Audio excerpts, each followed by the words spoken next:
Time waste किए। चलिए बढ़ते हैं अपने आज के पहले सवाल की तरफ। आज का हमारा पहला सवाल है, त्रिपिटक धर्म ग्रंथ किसका है? जो त्रिपिटक धर्म ग्रंथ है वो किस धर्म का है? बौद्ध धर्म का, जैन धर्म का, हिंदुओं का या सिखों का? तो इसका सही जवाब है बौद्ध धर्म का। चलिए बढ़ते हैं दूसरे सवाल की तरफ। निम्नलिखित में से किसने बड़े पैमाने पर स्वर्ण मुद्राएं चलाई थी? निम्नलिखित में से किसने बड़े पैमाने पर स्वर्ण मुद्राएं चलाई थी? हमारे ऑप्शंस हैं, ग्रीक वासियों ने, जो ग्रीक के रहने वाले थे उन्होंने, या फिर मौर्यों ने, या शुंगों ने, या फिर कृपाण शासकों ने। तो इसका सही जवाब है कृपाण शासकों ने। जो कृपाण शासक थे उन्होंने स्वर्ण मुद्राएं सबसे ज़्यादा। चलिए बढ़ते हैं तीसरे सवाल की तरफ। मौर्य काल में शिक्षा का सर्वाधिक प्रसिद्ध केंद्र क्या था? मौर्य काल में शिक्षा का सर्वाधिक प्रसिद्ध केंद्र क्या था? हमारे ऑप्शंस हैं, वैशाली, तक्षशिला, उज्जैन, नालंदा। तो इसका सही जवाब है तक्षशिला। जो मौर्य काल में शिक्षा का सर्वाधिक प्रसिद्ध केंद्र था वो था तक्षशिला। चलिए बढ़ते हैं चौथे सवाल की तरफ। और हमारा चौथा सवाल है, मानव द्वारा सर्वप्रथम प्रयुक्त अनाज क्या था? जो मानव ने सबसे पहले अनाज का प्रयोग किया वो अनाज कौन सा था? हमारे ऑप्शंस हैं, चावल, जौ, गेहूं, बाजरा। तो इसका सही जवाब है चावल। चावल का उपयोग मानव ने सर्वप्रथम अनाज के रूप में किया था। चलिए बढ़ते हैं आज के हमारे पांचवें सवाल की तरफ। प्राचीन भारत में निम्न में से कौन सा विधा अध्ययन का केंद्र नहीं था?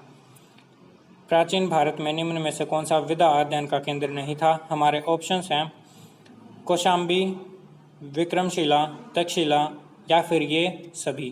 तो इसका सही जवाब है कौशाम्बी। जो ऑप्शन ए है वो इसका सही जवाब है। चलिए बढ़ते हैं अगले सवाल की तरफ। आज का हमारा छठा सवाल है, गुर्जरों को किस शासक ने पराजित किया था? गुर्जरों को किस शासक ने पराजित किया था? हमारे ऑप्शंस हैं, चंद्रगुप्त मौर्य, हर्षवर्धन, राज्यवर्धन, या फिर बास। तो इसका सही ऑप्शन है हर्षवर्धन। हर्षवर्धन ने गुर्जरों को पराजित किया था। चलिए बढ़ते हैं सातवें सवाल की तरफ।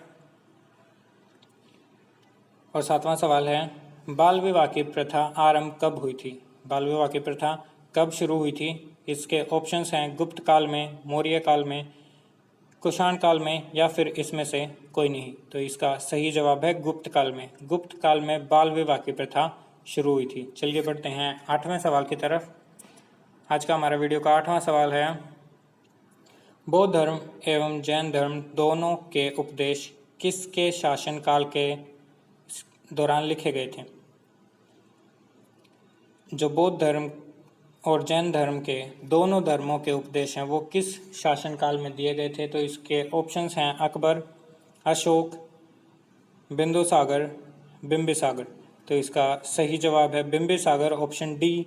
बिंबिसागर के शासनकाल में बौद्ध और जैन धर्म दोनों के उपदेश दिए गए थे। चलिए बढ़ते हैं अगले सवाल की तरफ। आज का हमारा वीडियो का 9वां सवाल, सोने के सर्वाधिक सिक्के किस काल में जारी किए गए थे? सोने के सर्वाधिक सिक्के किस काल में जारी किए गए थे? हमारे ऑप्शंस हैं, गुप्त काल में, हर्षवर्धन के काल में, कृषाण काल में, या फिर मौर्य काल में। सोने के सर्वाधिक सिक्के किस काल में जारी किए गए थे? गुप्त काल में, हर्षवर्धन के काल में, कुषाण काल में, या फिर मौर्य काल में। तो इसका सही जवाब है गुप्त काल में। गुप्त काल में सबसे ज़्यादा सोने के सिक्के जारी किए गए थे और गुप्त काल में ही बाल विवाह की प्रथा आरंभ हुई थी। चलिए बढ़ते हैं अपने आखिरी सवाल की तरफ। आज का हमारे वीडियो का आखिरी सवाल,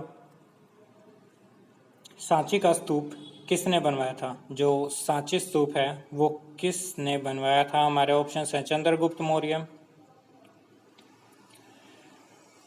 गौतम बुद्ध, अशोक, खरगोन। तो इसका सही जवाब है अशोक। जो अशोक सम्राट थे उन्होंने सांची स्तूपा बनवाया था। तो इसी के साथ हमारी वीडियो समाप्त होती है। और अच्छी लगी तो वीडियो को लाइक करना और चैनल को सब्सक्राइब करना